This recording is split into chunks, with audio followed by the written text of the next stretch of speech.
Good afternoon, everyone. I'm Neil Love from Research to Practice, and welcome to Year in Review. As today we talk about what's happened over the past year in chronic lymphocytic leukemia, particularly as it relates to the use of BTK inhibitors. We have a great faculty today, Dr. Jennifer Brown from the Dana-Farber Cancer Institute in Boston, Massachusetts, and Dr. Wojciech Jurczak from the Marie Curie National Research Institute of Oncology in Krakow, Poland. Today we're here to talk about CLL, and as always, we will be talking about the use of unapproved agents and regimens, so check out the package inserts for more information. As we do in all of our programs, I met with each one of the faculty separately to record a presentation that goes through the key papers that occurred, many of the key papers that occurred over this past year. Those are also posted in the chat room if you want to look at it now, but when we send out the webinar, we'll also send these out. And really today we're here to talk about sort of what these papers meant. If you want to get into more detail about exactly what each one of them did, check out the presentation. They really are extremely informative. It also gave me a chance to sit down with both of our faculty after their presentations and query them a little bit about some of the many things that are going on in CLL, and that really helped me develop the platform for what we're going to do here tonight. Here are the papers that are presented in these separate presentations. This is from Wojciech. You can see a whole bunch of papers. Of course, a lot of these come from ASH, as well as Jennifer as well. And so again, all these papers are in their talks. But here's what we're going to do here today. We're going to start out with a little bit of biology and pharmacology intro. We're going to spend most of our time talking about the implications of some of the new data in first-line treatment, also some of the ongoing clinical trials and questions that are being looked at there. And then we'll finish out talking about relapse or refractory disease. So I'm calling this introduction, I think I missed that day in med school, but actually, I don't think we covered this when I was a medical student or even had dreams about it. But it's always good to take a breath. We know we have a lot of people who are new to oncology. About 30% of our audience has been either fellows or been in oncology less than 5 years. So I thought we could just take a breath. And this is a really cool slide that Wojciech uses in his presentation, talking about hazard rates and p-values, and particularly comparing different treatments. And of course, the theme there is these new targeted therapies that we have. You see very impressive hazard rates and very impressive data. And of course, the challenge often is indirectly comparing them. But just to take a little bit of a step back, I just put up here, some of the common therapies that have been and are being utilized and hopefully will be utilized in the future in CLL. Jennifer, maybe you can take a shot at just talking a little bit about how you, maybe with your fellows who are starting out in July, just getting started, how you talk to them about sort of what your vision is about the normal function of Bruton Tyrosine Kinase in general, normal cells, but in particular, how these different mechanisms of action intersect as we treat CLL. Any sort of general thoughts, Jennifer? Right. Well, so we actually have a disease in which Bruton tyrosine kinase is deleted. And we know from patients who have that disease that there's a failure of B cell development, and they have hypogammaglobulinemia because they don't have any B cells. And so that really underscores the importance of BTK in the development of B cells, and also indicates that it's a good target because these patients don't have a lot of other side effects. They really just lack their B cells and don't have immunoglobulins. And so that is the basis for targeting BTK potentially. In CLL, it's overexpressed and overactive from continuous stimulation through the B cell receptor. So again, a good target. So Wojciech, can you maybe add on to that, but also talk a little bit at a basic level about how these various systemic therapies actually work in terms of inhibiting CLL cells, and also maybe a little bit about your vision about the difference between covalent and non-covalent BTKIs? Well, Bruton Tyrosine Kinase is a non-receptor tyrosine kinase, which plays a central role in B-cell receptor signaling. Well, this is important because the action on other cells is negligible. If we have adverse events of BTK inhibitors, it's usually due to off-target inhibition and not to the Bruton Tyrosine Kinase inhibition as such. Off-target inhibition means that our drugs, however magnificent they are, they do not only block BTK, they block other TEC kinases, which may cause some adverse events. That's why ibrutinib was a breakthrough. That was the first approved drug. That was the revolution. That's like a stone wheel. But who cares about stone wheels once we have a modern wooden or even racing wheels at the moment? If we are talking about the second generation BTK inhibitors, they are more selective, they have less off-target inhibition, and therefore less adverse events, less people who has to stop therapy due to adverse events. So although they are not dramatically more effective in terms of biological effect, we may use them longer.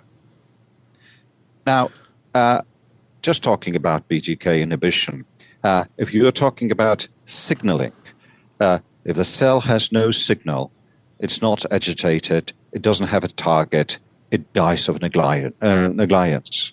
So that's a very fine way of clearing the organism of the cells we don't want to. In CLL, we don't see a proliferation of the cells. It's rather the cells who are surviving too long. Therefore, it makes one of the best targets we have for this kind of therapy. Now, BCL2 inhibitors, that's the other story. Yeah, go ahead, please. You want to comment on BCL2 inhibitors? Wojciech? Basically, these are the drugs which promote apoptosis. So again, they are very useful because if we use chemotherapy, and we are using less and less in indolent lymphomas and in chronic lymphocytic leukemia, we are not killing the cells. We are damaging the cell, and the damaged cell activates the pre-programmed mechanism of its own death. Very elegant, very energy efficient, good for the other cells, not producing inflammation, not producing a lot of energy loss for the organism. Now, if apoptosis is blocked, we have a problem. And if we have certain mutations, like p53 mutations, then switching on apoptosis may be difficult, and venetoclax overcomes it. So therefore, it's another very elegant way of swiping out the unwanted cells out of our organism. Jennifer, what about the immune effects of BTK inhibitors? We see, ibrutinib combined or utilized in patients getting CAR T therapy. What do we know about the impact of the immune impact of BTKIs? Right. So CLL patients at baseline have a variety of immune defects, including expansion of their T cells and exhaustion of their T cells, which it has an adverse impact on fighting infection and also an adverse impact on the ability of cells to be collected and used to generate CAR Ts. Now, ibrutinib actually inhibits ITK, which in theory could have an impact on improving T cell function. But what we see in practice is that acalabrutinib and zanubrutinib also improve the immune system over the first 6 months to a year of therapy, similar to what we see with the ibrutinib. So this has suggested that it may be more from the substantial reduction in the disease burden that these drugs achieve that allows normalization of the immune system than it is from inhibiting ITK, which is just an effect of ibrutinib. So one final question about this, Wojciech. We're seeing a lot of exciting data coming out now with BTK degraders. Can you comment on your vision about how they work? I was showing you that we were doing doing a program coming up in breast cancer and selective estrogen receptor downregulators, SERDs. And there, even though it's billed that, these agents get rid of the receptor, it also seems like it also has a competitive effect. Anyhow, what's your vision of how BTK degraders work, Wojciech? BTK inhibitors just inhibit the enzyme. They might stop being effective. The degraders just chop it into pieces. Therefore, they used to be more effective. Now, we have early fascinating results with BTK degraders. I'm saying early fascinating results because although the drugs are approved in relapsing refractory setting, and perhaps they might be improved even in combination therapies, we do not yet have a long time observation. My first comment is that we had a way of thinking that we can use the first generation BTK inhibitors, then followed, if the patient is having adverse events, by second generation BTK inhibitors, presumably if they develop resistance, then the third generation, which is pirtobrutinib, and then perhaps BTK degraders. But that might not be the truth, because if we endlessly block the same pathway, the cancer may just overcome it and create another ways of propagating itself. Therefore, there might be the situation in future where we will not use sequentially all generations of BTK inhibitors. We'll just go for the best-in-class inhibitor, even in the first line, and then it might be followed, if approved, by BTK degraders. So we'll get more into that later, including some of the new data, some of the data that's first starting to come out. So here's where we're heading. We're going to spend most of our time talking about first-line treatment. So much to talk about. There are so many trials that you two both went through. But really want to focus on some of the questions that came up as you discussed it. And we'll talk about relapse disease towards the end of the conference. I put together a series of questions that I actually made slides up that I'm going to bring up to you after I met with both of you.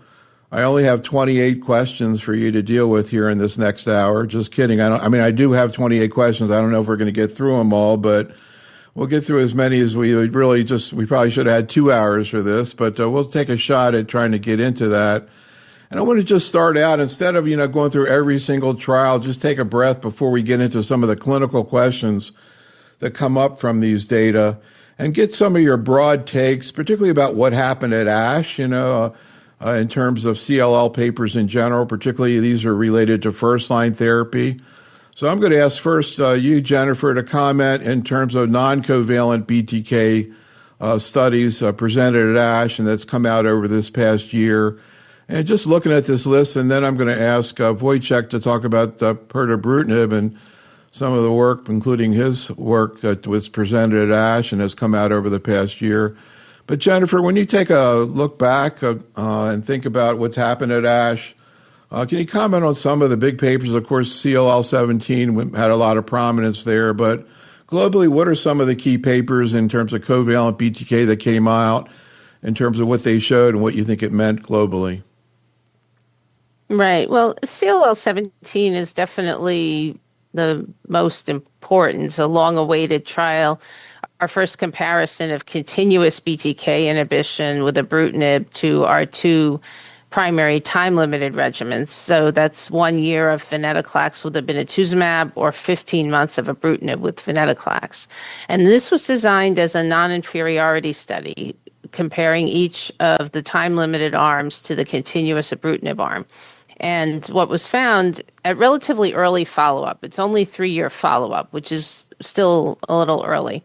The two time-limited regimens, each one was individually non-inferior to ibrutinib. And in fact, they essentially had overlapping progression-free survival curves in the overall population at about 80% at 3 years.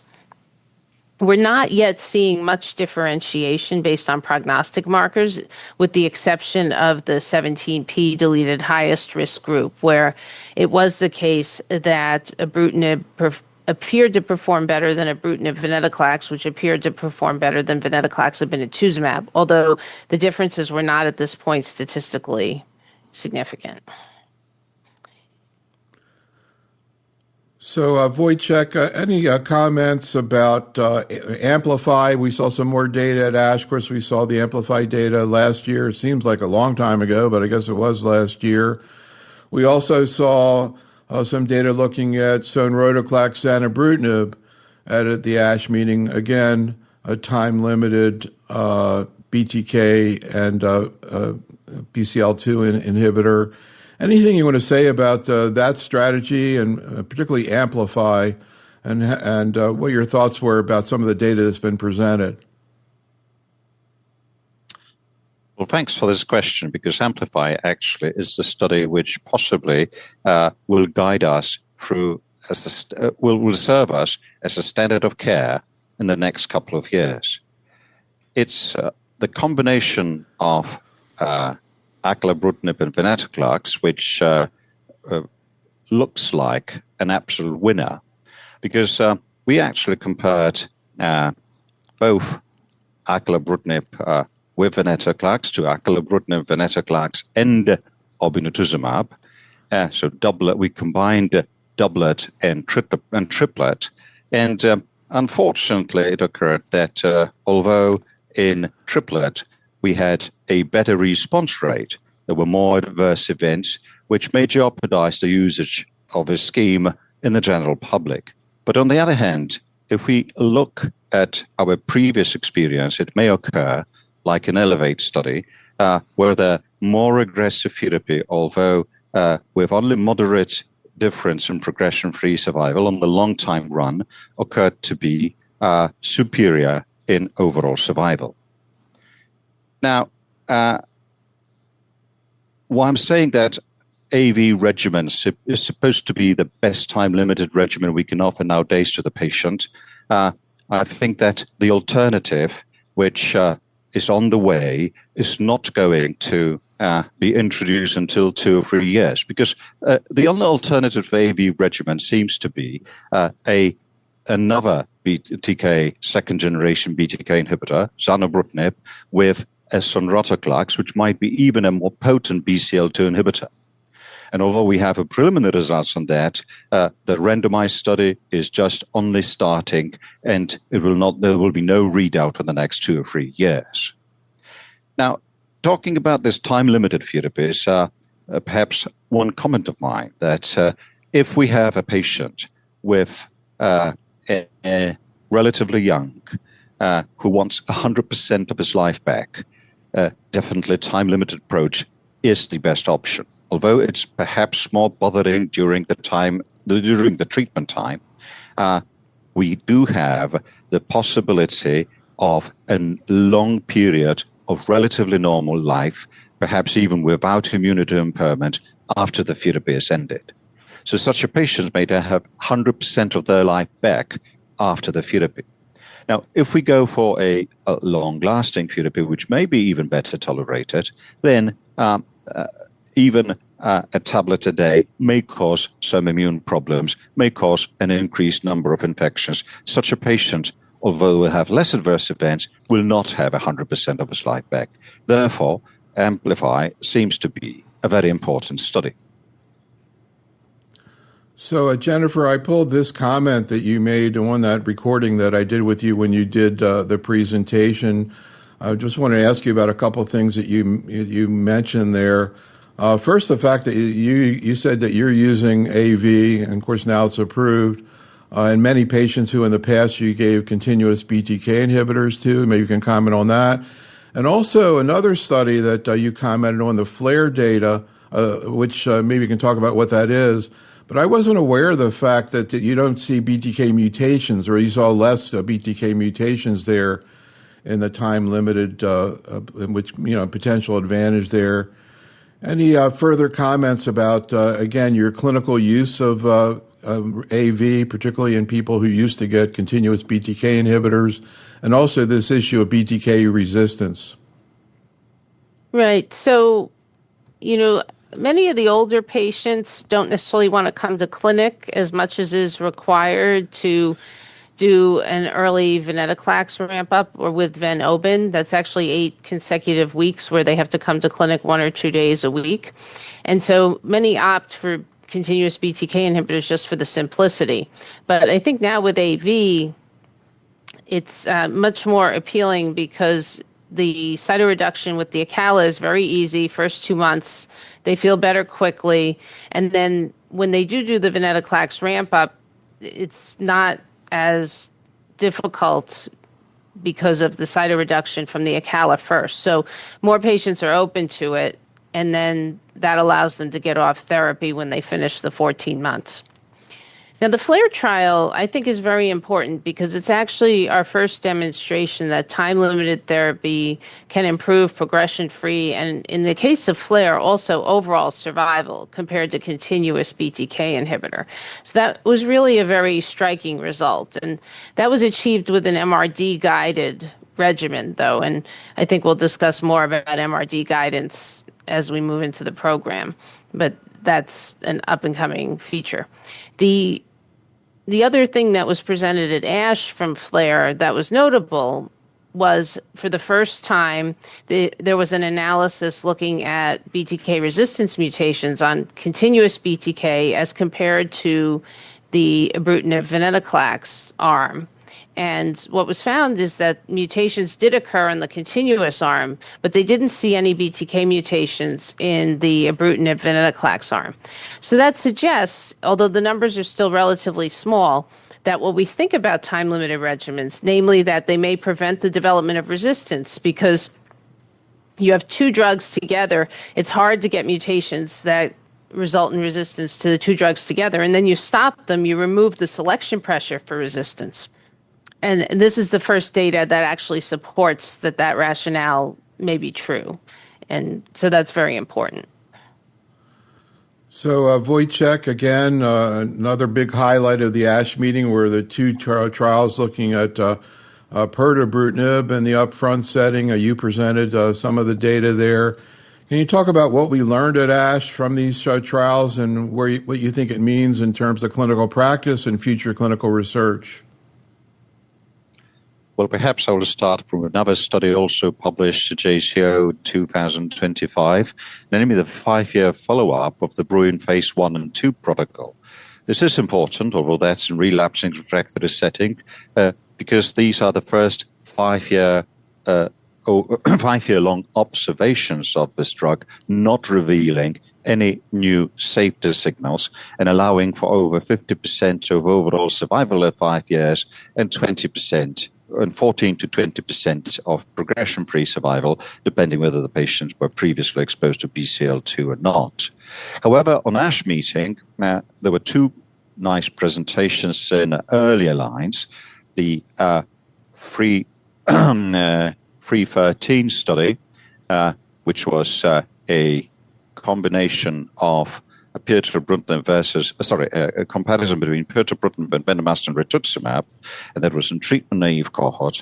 We randomized over 280 patients, and to our astonishment, we not only were able to demonstrate at 24 months a significant progression-free survival difference with 94 versus 70% in favor of pirtobrutinib, but also we observed a trend which is statistically not mature but important in overall survival difference, leading us to conclusion that taking a very safe and effective drug in monotherapy to the first line might be the case, specifically for the elderly or elderly comorbid patients.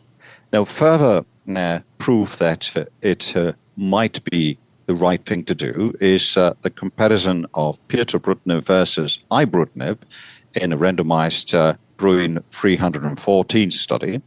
And part of the patients were treated in the first line. And actually, the difference between pirto and ibrutinib treated patients in the first line is even greater than the one observed in relapsing refractory population. Difference in terms of progression-free survival.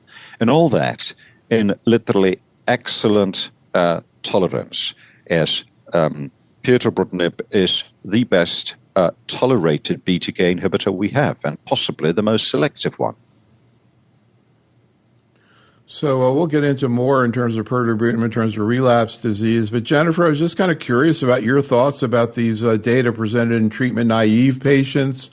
Where do you think this is heading? Are there situations right now, we hear people bringing up the issue like Wojciech just did of older patients with comorbidity. Are there situations right now where if you could, or maybe you are, using pirtobrutinib in the first line? I have not been. I think we still need to be cautious for the majority of our patients. It's true that even now I would consider it for a very much older patient with significant comorbidities because I agree that it does appear to be the best tolerated of our BTK inhibitors. But I would be very hesitant for younger patients because the follow-up is still very short, only 2 years for progression-free survival in the pirtobrutinib versus ibrutinib and pirtobrutinib versus BR studies. And, you know, with our current paradigm, we can get patients 9 to 10 years with a covalent BTK inhibitor and then another couple of years with pirtobrutinib. There's a risk because of the nature of the mutations that occur with pirtobrutinib that if we use it first, patients may develop mutations that will prevent them from getting covalent inhibitors later. So we would need pirtobrutinib to be as good as the covalent inhibitors plus the use of pirtobrutinib after the covalent inhibitors, if that turns out to be the case. And right now our follow-up is much shorter than that. So I think caution is still warranted till we understand the resistance mechanisms. But I absolutely agree with you because I would never recommend pirtobrutinib as the standard of care for the younger patient, not comorbid, from the group that wants 100% of his life back. First, a time-limited therapy is offering a more predictable response. And secondly, we can possibly repeat the same therapy after relapse, specifically the late one. But my point is that if we have the elderly population, which in their life perhaps will have just one line of therapy, pirtobrutinib, as a very well-tolerated drug and relatively easy to use, might be the option. And so it might be for the patients who have to travel a long time to the university center. It might be that in a community setting, the choices will be slightly different that we will make in our institutions. That's true. But the second generation covalent BTKs are also pretty easy to give to most patients. So let me just bring up also, I always find it so informative. I love the trials in progress posters that a lot of meetings have, ESMO and ASCO, et cetera. And here's a list of some of the major phase 3 trials in the upfront setting that are going on. And I want to just bring up a couple of them. We could spend a long time talking about them. But Jennifer, you're the PI on a big phase 3 trial the Alliance group is about to do. This is the fourth one down there. Continuous zanubrutinib versus time-limited Zanu sonrotoclax. When I saw that, I was like, wow, that is pretty interesting. Can you talk a little bit about the design of the study and how you ended up utilizing Zanu and sonrotoclax in this study? Right. So, you know, CLL-17 uses ibrutinib, which we're not really using very much anymore in the United States. And there is the issue of the prior Alliance trial, which was during the COVID pandemic, had a lot of toxicity on the combination arm compared to the continuous ibrutinib arm. So we felt that it was important to evaluate time-limited versus continuous therapy again in the older patient population with a much better tolerated BTK inhibitor. And in this case, it's also with a BCL2 inhibitor that has a much easier ramp-up in this study. There are a variety of different ramp-ups that are being studied for sonrotoclax, but in this study, it's over 2 months, and the visits are actually pretty minimal, just a day at the start, a day the week after, and then at the next month and the month after. So it's pretty easy. And the design is 2-to-1 randomization, 2 out of 3 patients for Zanu sonrotoclax, and 1 out of 3 patients for continuous zanubrutinib. On the zanubrutinib sonrotoclax, they get a 3-month lead-in as usual, and then a year of combined therapy. At the end of that time, there's an MRD evaluation, and patients who are undetectable stop. Patients who still have detectable MRD will be randomized to receive a second year of the zanubrutinib versus to stop. And so we hope that by having one additional MRD time point, we can pull in some of those benefits of the complicated MRD guidance in FLAIR, for example, but with a simplified approach that would be easy to implement in practice down the line. Yeah, FLAIR, I think they looked at the time it took to become MRD negative, and then the therapy was given for twice that length, which I guess is a little tricky to do in a study, but I think it's very interesting. Any comments, Wojciech, in terms of these ongoing studies, particularly right above that one, you see an interesting, you don't see this too much, comparing agents directly. So we see sonrotoclax Zanu versus, Amplify, Acala-Ven. Any comments, any predictions, any thoughts about what we're going to see in that study? Wojciech, how do you see, and this is a question I was going to ask later, but I think I'll just bring it up right now. I asked both of you to kind of try to give me your best thoughts in terms of indirectly comparing, Zanu and Acala and sonrotoclax and venetoclax. And here we're going to see a combination of two time-limited approaches there. Any comments, Wojciech, in terms of where do you think this is heading? Well, I mean, we will look for the results. Potentially they are fascinating, not because of zanubrutinib, but because of sonrotoclax. Because if it is 14-fold more potent, as some of us postulate, if it's 6-fold more selective, and therefore, which might even has even less adverse events than venetoclax, if it has a shorter half-life, allowing, as Jennifer mentioned, for a much easier ramp-up, if it overcomes certain venetoclax mutations, this might be the compound which will make the true difference. I do not believe in superiority of any of the second-generation BTK inhibitor one over the other. They are very, very similar, despite of the variety of preclinical data showing the IC50 concentration or whatever, which are supposed to be better for zanubrutinib. But in clinical practice, I truly doubt it really matters. For the combination, that's a different story, and we'll see. We look very much, we are very much interested. But first, we will be very much interested in fully implementing AV regimen in a real-world setting, and not just in the clinical studies. Right, that problem is even worse for the zanubrutinib sonrotoclax, because right now the data that we have with that is really from a relatively small study done mostly at CLL centers. We don't have any phase 3 data yet, but it looks amazing in terms of the rate of undetectable MRD being quite high compared to what we see with other BTK BCL2 inhibitor combinations. So it'll be interesting to see if that is maintained in phase 3 trials. But I think that we have two different worlds. Our institutions, where we are very keen on performing MRD analysis, and we are fascinated by the results, and the community hospitals or the community practices where MRD is rather difficult. They don't use it. And in fact, they will not use it unless we can produce them a clear proof that it's clinically justified in terms of an overall survival difference. Right. Well, FLAIR just showed that. Although I agree with you, but it is moving into community practice in the United States because we have an FDA certified next generation sequencing assay for MRD, which has become easier and has made it more accessible. And there are now a couple of regimens that are listed in the NCCN guidelines. So we may be moving that way. It would also be interesting to see how the ramp up plays out in actual practice, community practice. Sounds like it's easier. You wonder whether some patients who right now are going to BTK because it looks too complicated to go through the ramp up with venetoclax, maybe some of them might do well with sonrotoclax.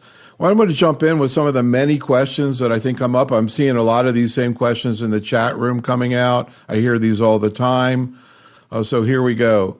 So Wojciech, I want to start out with you. How should MRD assays be used right now in community practice? Docs are hearing you all talk about the cases where you're looking at MRD. What do you think should be done right now? When should MRD assays be done?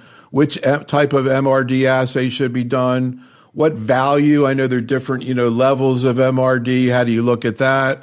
And when should MRD assays be done? Wojciech? My question will be dubious. I would say that if someone wants to run the patients with MRD assays, they should be referred to the reference center. For the community setting, I understand that you have in the States even a better system, which is easier, more feasible. But in Europe, I truly doubt it's a good, the community center is a good setting for the proper MRD testing. So I think that I would say that MRD is important in certain subset of patients, which we want to treat more in a more sophisticated way. But at least in Poland, it will be reserved for the reference centers. That's a great point. Jennifer, what about here in the United States? Again, we see investigators using MRD and changing what they do outside a clinical trial in some situations. What about community-based docs? For anybody who's going to use an MRD assay, which assay do you recommend? What value are you looking for? And when is the most important times to test for MRD, particularly in the time-limited situation? Right. So, where it's mostly used at the moment is mostly at the end of treatment, say at the end of a year of venetoclax and obinutuzumab for prognostic purposes. But as I mentioned, there are a few MRD-guided regimens that are now in the NCCN guidelines and where one could potentially modify therapy, although I think that's only really starting to happen outside trials, even in the main centers. Our historic data with MRD is mostly at a level of 1 cell in 10 to the minus 4 using a validated flow cytometry method. However, that method has never been authorized by the FDA because of the difficulty with standardization of the flow cytometry. And so as a result, there has been a tendency of the FDA in particular to require that people use the FDA authorized next generation sequencing assay, the clonoSEQ assay.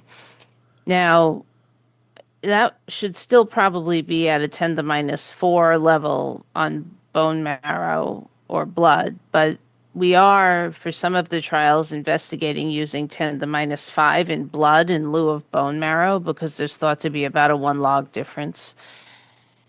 So the issue with this NGS assay is it's not as well validated, and we don't have the same experience with it in trials. But it is probably how MRD will start to be used in the community in the U.S. And there are possibly patients who will never be happy unless we do everything, including MRD, and they will be fascinating about the results. They will be keen to undergo sequential testing and so on. And there will be those patients who will just like to have done as few procedures as possible and just keep on going. And perhaps for those patients, more of them would be treated in community medicine. And perhaps for those patients, MRD is not that important. So, Jennifer, let's talk about high-risk situations, particularly del-17P and P53, and also both. You made a comment when we met before that the so-called two-hit patients have a worse prognosis. I'm curious how that factors into the way you manage these patients. What about patients with complex cytogenetics? And how do you factor in IGVH status, particularly if somebody has, for example, del-17P or P53? And, you hear everybody seems to be oriented around BTK continuous treatment, particularly for del-17P, P53. Do you buy into that? And again, you hear a lot of people saying there's a lot more data with zanubrutinib, and they may prefer it there. So any comments about how you look at high-risk disease, Jennifer, and do you ever use time-limited therapy in that situation? Right. So obviously, highest risk disease is deletion 17p or p53. And when I see a patient with those markers, I put together a profile of the patient based on coexisting markers that are associated with outcomes. So if a patient has 17p, which is the most common thing, then the question is, do they have a p53 mutation as well? Do they have multiple p53 mutations as well? That would be adverse. Do they have complex cytogenetics, which would be adverse? Do they have unmutated IGBH, which would be adverse? And so many of the patients have all of those. And then if they have a high-risk clinical presentation as well, I would consider them to be amongst our highest risk patients. So in general, it's still the case that continuous BTK inhibitor tends to be favored for these patients based on some of the long-term follow-up data that we have, 6 or 7 years with 65-70% of patients still progression-free on continuous BTK inhibitor. If I am using continuous BTK inhibitor, I do tend to use zanubrutinib just because we have a larger experience of patients treated with zanubrutinib who do have 17p deletion. Now, more recently, I've been considering time-limited treatment. We did a study led by Dr. Davids of acalabrutinib, venetoclax, obinutuzumab, which was MRD-guided treatment for 17p deleted patients. And their outcomes were really pretty good, but they were not as good as people without 17p deletion. The 4-year progression-free survival was 70% versus over 90%. So, I think we're still learning how it might be best to apply time-limited therapy to this patient population, and it's likely going to be combinations of BTK, BCL2 with or without an antibody, and maybe also MRD guided. So Wojciech, anything you want to add to that, particularly this question of whether or not continuous BTK should be used? For example, you have a patient who's unmutated, who has complex cytogenetics, but who doesn't have P53 or del17p. What would you do in that situation? Any other comments about high risk? I absolutely agree what was already mentioned by Jennifer. Now, from my perspective, there is one thing we have to have in mind. We learned that chemoimmunotherapy is not an option for 17p deleted patients very early. And therefore, in all of the studies, we excluded these patients. Because just in Sequoia study, we had a zanubrutinib versus bendamustine rituximab and an additional arm C, where we just took 17p deleted patients. In most of the other studies, arm C was missing.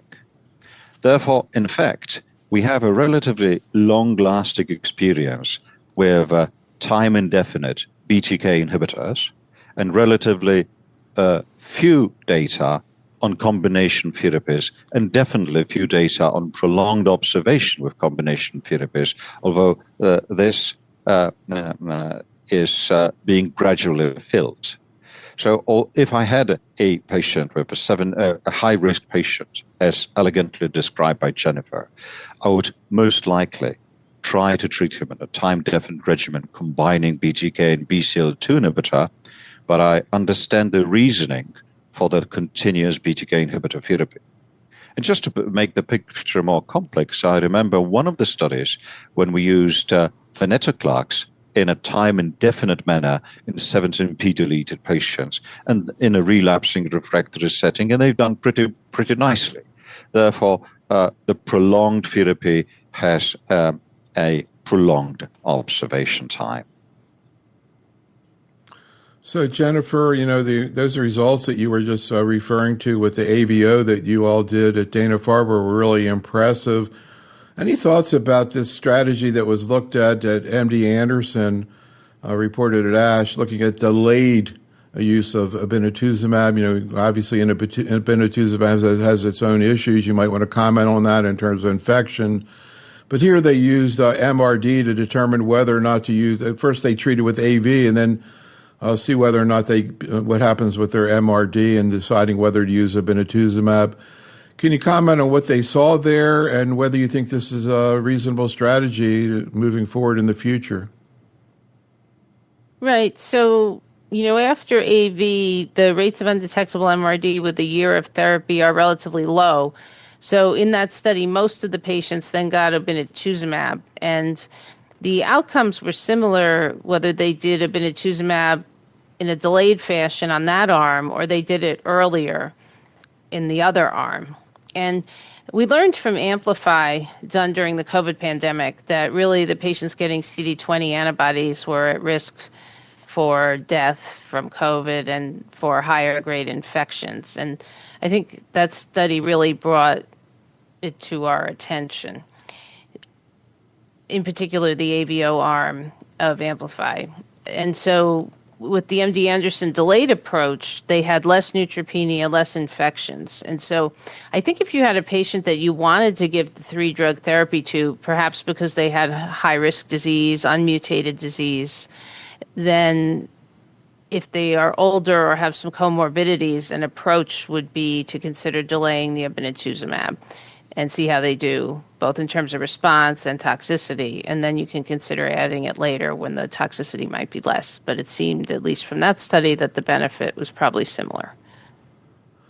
Perhaps one more comment about the Amplify and COVID, because we've done a more profound analysis of this, analyzing the waves of COVID and the vaccination status. And it occurred that those who were vaccinated did very much better in terms of mortality.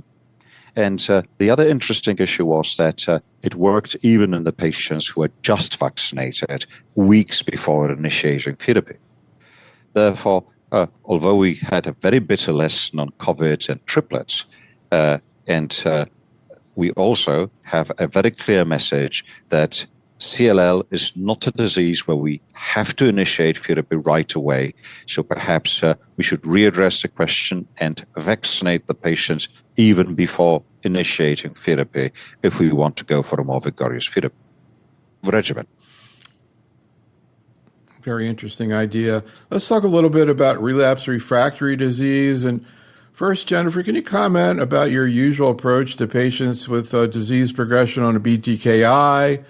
Do you always go with venetoclax and anti-CD20, or would you consider pirtobrutinib? How do you make that decision? Any comments? I usually will still go with venetoclax, and I use obinutuzumab as the CD20 because it is a more potent antibody and we can generally access it in the United States. The cases where I might use pirtobrutinib are, again, where the patients may have more comorbidities or older. They can't come into the hospital for the venetoclax ramp-up, which can be more challenging in the patients with progression on BTK because they often have a significant disease burden. We're going to need data really comparing whether it's better to use pirtobrutinib or venetoclax next in patients with progression on covalent BTK, because it is hard to assess from non-comparative data whether a decrease in response to, say, pirtobrutinib in patients who've had venetoclax before as well is just because they've had another line of therapy and they're more heavily pretreated, or if there's something biologic there. I should say also, one of the reasons I favor venetoclax in this setting is because I think it may be helpful for patients who have resistance mutations, that there might be the possibility to reshape the architecture of the disease and before giving another BTK inhibitor, which may allow improved benefit from the BTK inhibitor later if you've suppressed some of the mutations that could otherwise grow out quickly. And Wojciech, any comments on that? Again, patients progressing on a covalent BTKI, but also patients with disease progression after receiving time-limited venetoclax obinutuzumab. Do you go to a BTK? Which one? And what about re-challenge with venetoclax CD20? Well, Cater and colleagues published last year in Blood the 10-year update of Murano. I somehow called it a victory under Murano because that was the first randomized study showing the efficacy of venetoclax and rituximab. Hazard ratio 0.23 here, so pretty good. against bendamustine rituximab. However, I absolutely agree that if I were allowed to, I would use obinutuzumab. Because in Europe at the moment, the situation is illogical. We use venetoclax with obinutuzumab, which is evidently a better monoclonal in first line, as approved, and we're using rituximab with venetoclax in the second line. So the true question for me would be, if I had a choice of how long will I use obinutuzumab, just like described in the first line protocol for a year, or just like in Murano protocol, replacing rituximab for 2 years.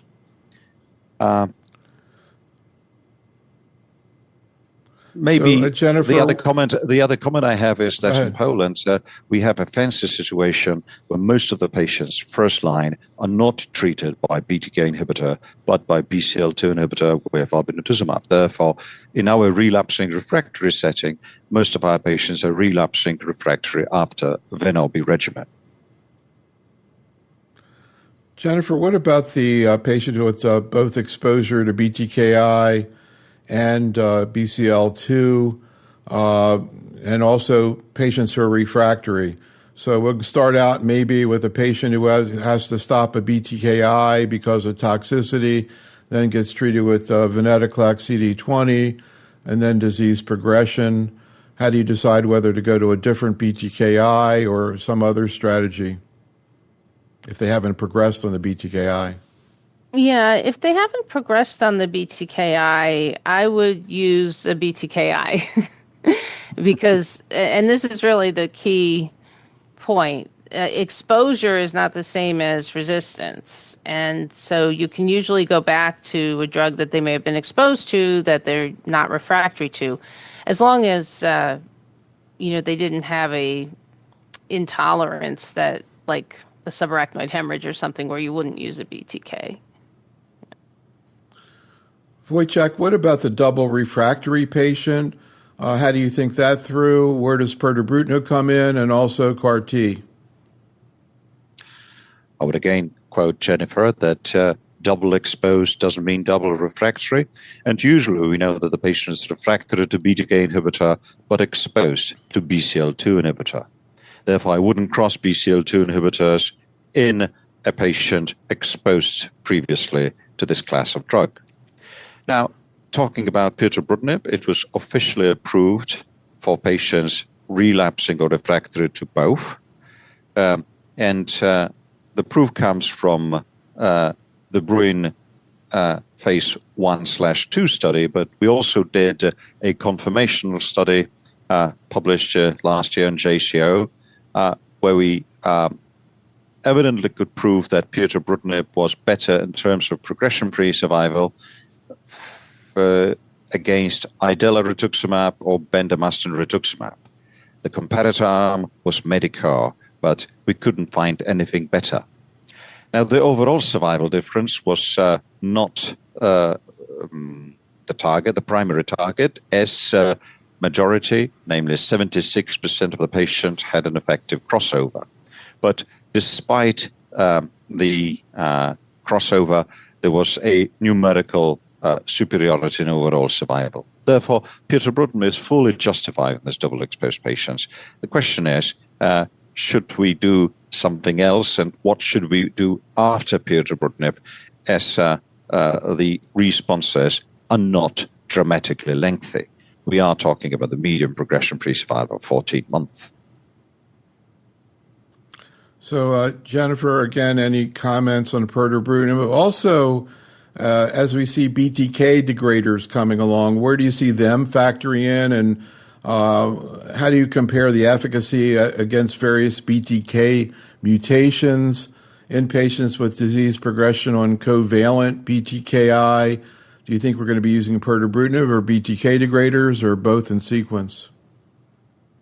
Well, I hope we'll be able to use both in sequence. It's hard to tell, but we are moving to a place where we will probably need to profile the mutations that come up in order to decide which drug to use.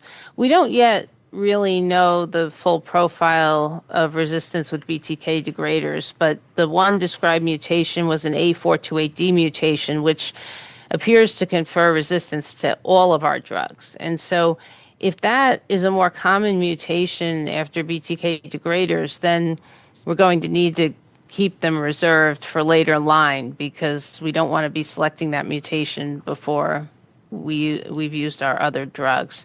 So that's something that we still need to understand better.